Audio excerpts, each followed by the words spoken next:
Hi! Welcome to Hello. Aetheral Space 15.20 Dan Master Grills, Part 1. I'm Darnell, and this is the Grifter Tanhoney. Or Drifter, you said. The Grifter? No, you called yourself the Drifter or something a second ago. I'm the Grifter. You know I hate these days. You know what I need? Rhino dick pills. There's a war in our society, and it's not the usual kind of armed conflict. I'm just saying, I'm getting a little tired of the war on Christmas, don't you think? It's a war for the culture. Oh, God. No, okay, we're done. Hey, by the way, have you seen Sinners yet? I've not, no, but I've heard very good things. You need to go watch it as soon as humanly possible. I'll tell you what I did go see. Minecraft. I know, and that's what's wrong with our society. Kids these days, I say kids, I'm 29 as a years old. Let me tell you how good Sinners is, and it's like an original film. It's not based on anything. It's just good. You need to go watch it, like, now. Okay. I'll probably go after this. Yes. You won't regret it, and then we can talk about it and nerd out. Well, said Amantha Noon, peering down the scope of Demon Core, that just happened. The battle between Ruth Blaine and the weapon had been a heck of a thing. Not much remained intact of the city, just a crater lined by wrecked buildings. Not a single pane of glass had escaped unshattered either. It really was something to see. And there, in the middle of it all, was Ruth Blaine. The woman was kneeling right at the center of the crater, the body of the weapon lying a short distance away from her. The Pugnant hadn't moved in a while, but Amantha wasn't too surprised about that. It really had been a heck of a fight after all. Well, Amantha lifted her rifle up, I guess there's nothing keeping me out here anymore. The threat of the weapon had been enough to keep Amantha stuck outside of the experiment grounds until now. As a sniper, that wasn't too bad, but it also meant she couldn't accompany her team on their raid of the Thinker's Comet. Sitting and waiting was all well and good when it was for a purpose, but not when you were basically benching yourself. Right now, her best move was to rendezvous with Blaine and see if they could dig Lichgate out of the rubble. No. Then again, finding Lichgate... Oh, no. Is Amantha dead? This is the same thing we saw when it was Anatrice ego emulating. Has Amantha been dead this whole time? Keep reading, maybe. No. Then again, finding Lichgate was pretty unrealistic, all things considered. The tunnels had collapsed entirely from the destruction the battle had wrought. An Aether Awakening like Lichgate, not even specialized for combat, wouldn't have been able to survive that kind of force. They needed to find an alternative means of transportation. No. Is what she'd like to say, but that wasn't too realistic either. The AWL had set this whole place up. They wouldn't have left the means of escape just sitting around for the rats trapped in their maze. The best course of action would be to secure this location. Make sure no traps were still sitting around once their comrades returned. No.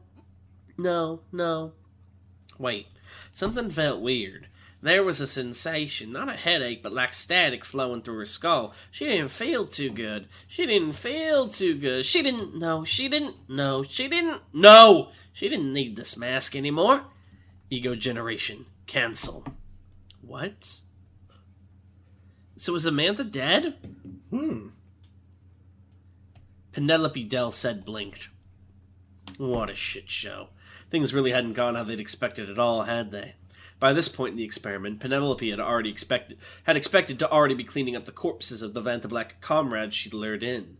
Instead, they were launching an attack on the comet, and they'd somehow managed to take out Aubrisher. This is what fucking happens when I'm not around, she muttered, leaning back in to look through the scope of her sniper rifle. Penelope Delsad's ability, ego generation, allowed her to generate and inhabit a fictional persona, accessing a great number of skills that the real her didn't possess. Even though she'd now cast Amantha Noon aside, the muscle memory of her sniping prowess would still linger for a short time. She'd make use of that. So, there never was an Amantha Noon? She narrowed her cogitant blue eyes. Ruth Blaine, huh? Penelope had observed her. I noticed didn't you do a similar ability like this in Kingdom Moon, where someone was like made everyone believe a thing? They were like, this person definitely did this thing. It's pretty different, but I know the one you mean, yeah. Telltale, yeah. Ruth Blaine, huh? Penelope had observed her from beneath the waking dream of Amantha Noon, but the level of strength she demonstrated here really was extraordinary. If this bitch managed to get aboard the Thinker's Comet, Penelope had no doubt she'd be able to wreak havoc on Erica's plan. Well, Penelope supposed, that was why she was here. Bang! She pulled the trigger, and the distant dot that was Ruth Blaine moved at the same time. How impressive. Had she somehow managed to sense the shot right after it had been launched? Or was it some residual awareness from all the aether she'd been throwing around? Either way, Penelope didn't really give a shit. She didn't manage to fully dodge it anyway. The never-wire shell of demon core scraped through Blaine's prosthetic leg, severing the metal limb and sending it flying off as Blaine landed face-first in the mud.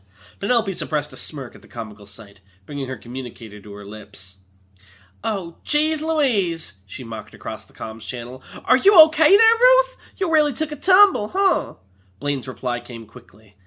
Even without the gunshot, she'd been exhausted by the battle. Her voice was strained. "What the hell are you doing?" Penelope reached for a cigarette, then scowled as she remembered the milk toast Noon hadn't smoked.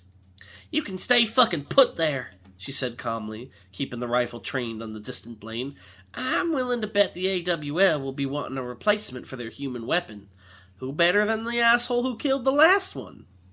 "You're with them?" "Penelope Del said," she introduced herself. "My ability seals away my aether and creates a new identity for me to hide in. That's what Amantha Noon was. My job's to step in if things get dicey with the experiment. So, here I am. Stepping the fuck in." Given what she'd observed of Ruth Blaine so far, Penelope expected some dismay from that. Maybe even a breakdown. "Oh no, I've been betrayed," that sort of thing. But that was exactly why the words that came back over the communicator sent a chill down Penelope's spine. "You're done." Ruth Blaine's voice wasn't just calm, it was emotionless. Penelope narrowed her eyes against the scope. This wasn't the sort of person who could be broken anymore. "You can say that, bitch!" Penelope scoffed with more confidence than she felt. "But you're missing a leg, and there's a city between us. Play fucking nice, or you're getting one right between the—" Too late. Penelope Del said had been blessed with aether and surprise and weaponry. By all rights, she should have won this encounter. By all rights, this shouldn't have even been something she could lose in the first place. But she'd squandered her biggest blessing of all. She had squandered all those seconds God had given her to pull the trigger. A flash of red lit up the night. A flash of white scattered the smoke. "Ego emulation! Negan rush!" For the briefest of moments, Anatrice felt the will of a master drive her body, and she unleashed a kick that could have cut steel in half. If only she'd judged her distance correctly. If only she'd been fighting a lesser opponent. If only she'd been holding a sword. If only. Tybalt darted back, the air pressure of the kick shredding his shirt. His briefly visible eyes widened in mortal terror. Immediately, instinctively, he lashed out, swiping his hand through the air and creating a gust of wind that nearly sent Anatrice flying. "Ego emulation! Mariner 2! Mariner 2 would not be so easily deterred, controlling the water inside her own body and pushing herself against the ground. This was not a good impersonation at all. The ocean blue aether around her flickered in and out of clarity, but it did not vanish. So long as Tybalt couldn't talk, couldn't poke holes, the mask would hold. Besides, the part of him that was good at talking was getting the shit beat out of it on the other side of the room. "Ego emulation, Anne of Green Graves!" Who's that? It's a dead person.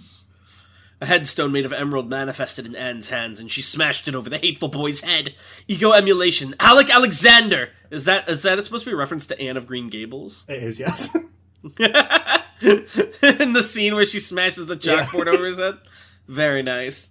And this one's Alexander the Great, I assume. No, there's been a ship that's been mentioned a couple of times called it. Well, the Alec Alexander that's been mentioned lore-wise. So we keep saying there's 3 ships that can do independent light points inside the Supremacy. He's the one of them. The Fingers Comet, and the Alec Alexander, so it's named after this guy. Ego emulation, Alec Alexander! Grunting with the fury that sprouted from his nose, Alec tapped into his speed and zipped right behind Tybalt Del said. "Ego emulation, Sarah Loosh!" She brought her fist up in a haze of fire. "Ego emulation, Negan rush!" And he brought that fist back down in a flash of "Fuck off!" Tybalt screamed, smashing the attack away with a swing of his arm. "Ego emulation, cancel." "Are you stupid?" Tybalt screamed, advancing as Anatrice backed up, her broken arm swinging. "Do you really think Negan Rush is that slow? You're so stupid! You're so nothing! Are you kidding me? It's a bad joke!" Anatrice fell to the ground, screaming as she landed on her broken arm. "Huh?" Tybalt lunged in, kicking her in the arm and prompting another scream. "If I were Negan Rush, I'd be offended!" "Ego emulation, Negan Rush. Ego emulation, cancel." Tybalt raised an eyebrow. "Ha!" he said humorlessly. "Ha ha! Now this is just funereal. I can see what you're trying to do, you know. It's no use." Is funereal a word? Yeah. That guy's The most dumb. common question with Tybalt's dialogue is X a word. Shut up! Anatrice winced, dragging herself back. Ego emulation. Nigen rush. Ego emulation cancel. You're sounding a little more confident, Tybalt sneered. But that flickering aether is telling the real story, huh? You're hanging on by a thread. Well, maybe not even that. Maybe you're already falling, huh? Anatrice dragged herself further, digging her fingers into the broken floor and leaving a trail of blood smeared across it as she went. Tybalt whistled as he stepped around the trail. Did I do that? He asked, cocking his head. Hold on. Did I do that? Yeah. He asked, cocking his head. Or maybe you just went and pushed yourself too hard. Either way, it's a real vicissitude for you, huh? He's not even using the words right at this point. Ego emulation. Nigen rush. Ego emulation cancel. Stop it! Tybalt slammed another kick into her, sending her flying back into the pile of emerald shards Anne had left behind. Anatrice gasped in pain as she felt the emeralds bite into her back. No doubt she'd be leaving behind an even more crimson trail the next time she moved. Or maybe she wouldn't be moving again at all. She gripped tight hold of... Is that the correct way to... Yeah. She gripped tight hold of one of the emerald shards, painting it with the blood of her cut palm. Tybalt's eyes were widened into murder as he looked down at her, hands bared at the claws at his sides.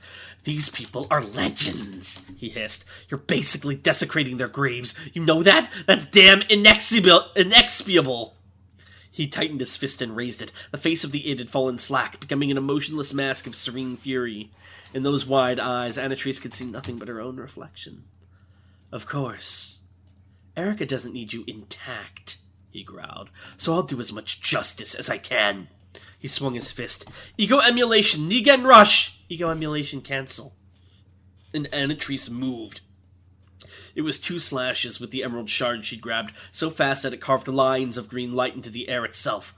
More than that, though, it stopped Tybalt right in his tracks. His fist froze in the air, his face frozen in an instant of pain. Ah! He wheezed. Ah! And then his chest exploded into blood. Anatrice slowly rose to her feet as Tybalt collapsed to the ground. She too was covered in her own blood, her clothes stained with vicious red, her face pale and coated in sweat as she clutched her side. A shaky smile spread across her lips. It was just as Tybalt had said. She wasn't Nigen Rush, but that didn't mean she couldn't learn from him. With each activation of her ability, she had felt his impulses settle into her body. With each activation of her ability, she felt his shadow linger in her bones, and in the moment of crisis, she'd been able to cling on to that lingering muscle memory. Anatrice Delced let out a shuddering breath, one that belonged to her alone. Ooh. Fancy. So what is Anne of Green Gables? I keep hearing about it. It's a classic book. Is it like a slice of life, or? I've no clue. What? Did you just keep seeing the scene on Twitter? I did, yeah. Yeah. Nice. Classic Honey. Alright, let's see what we got going here. There's the primary source. If you see a reference in Aetheral Space, don't assume that I know anything about what I'm referencing. Oh, Lord of Mercy. It's kind of peak. Alright, let's see. Leaving off. Okay. Lan asks, was there... In that clip, by the way. She's like, it's probably smart. Yeah, she really got his ass. Apparently, I did look into it. Apparently, they get together later, so take that from that what you will. Nice. Lan asks, was there a reason for the weapon having a 10-second timer before attacking? It's a purely artificial. It doesn't need to. It is just a matter of them wanting... Basically, it's to give a slight chance of survivability, so they can observe what people do to survive. Otherwise, it would just be you land and then you instantly die and we learn nothing. Facts. Wiser Than You asks, Skipper said he planned for only the Paradisus sect to be operational by the end of the True Meet. While we see a little of him gathering allies and resources among the Superbians, how would he have planned to deal with the Humanists if the GID wasn't busy doing the same thing? Darkly, it probably would have been very similar to what John Lyons did in the end with the Humanists. Fuck. Lastly, MT asks, how's Appointment doing after he got kinda doxed? He didn't get kinda doxed, really. The person, who knew about... Well, his name is a big galaxy. There's lots of people with different names. They know his name, that's it. But he's... And the Hive of Malkuth has better things to do, really, than what remains of it, because they're rebuilding their forces. Yeah, they really got their ass beat. Yeah, they're going to be rebuilding for a good while, and they're not going to hold a grudge, really, because there's better things to do. But right now he's on vacation. What if when Black Dog had died, there'd been another dog called Blacker Dog? Is that I'll avenge you, father? Black Dog created me the proof in case that he he's died. the perfect replica of Wuming. It's like, I just did the same thing you did, Wuming. I Aether awakens. Alright. Well, thank you all for watching, and we'll see you next time. Bye.